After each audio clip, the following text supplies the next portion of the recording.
We're trying to embrace our Arcticness, if you will.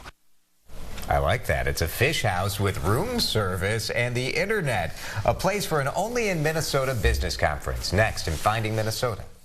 When you think luxury getaway, you probably aren't thinking about a fish house. You know, the rickety shack in the middle of a lake, not exactly my idea of a vacation.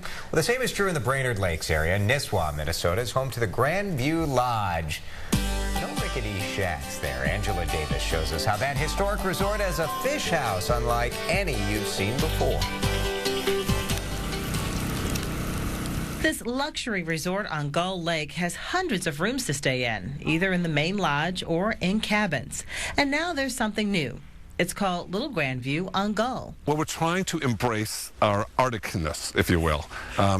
People look at up north in Minnesota as being cold and desolate, and, what's there to do up here? Lil Grand View is a short walk from the main lodge. It's a fish house, twice the size of a regular one. And you can get room service. Yay, pizza's here! Yay! These guys are on a company retreat.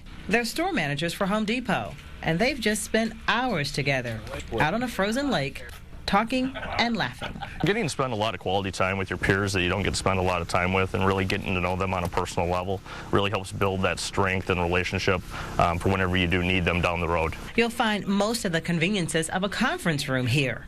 It's a high-tech fish house. One of the key things is that we have a Wi-Fi hotspot hooked up out here.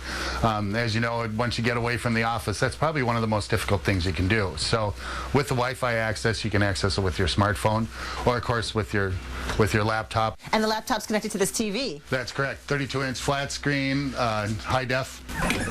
And if you need it, there's a plexiglass conference room table at your disposal. When you have your laptops, or say you're playing cards and you're doing a little break session or having lunch and somebody catches something, crank that up, get it out of the way, everything's directly on there, keeps it nice and level, and you can go back to fishing. I told you guys we should have done 2 days of this. Fishing, bonding, and plotting business strategies. Managers here at Grandview say they've had such great feedback that next winter they're thinking of adding 2 or 3 more fish houses like this. Next year, the plan is that we're going to have 4 of these connected. So people will be able to do rotating meetings or breakout sessions on the ice. We think that'll be something pretty unique. Business strategy is what I'd be plotting up there, too. Angela tells us there are bunk beds for up to 8 people and an indoor bathroom. It costs $265 for 24 hours, but you get all the bait, tackle, and poles you need to fish.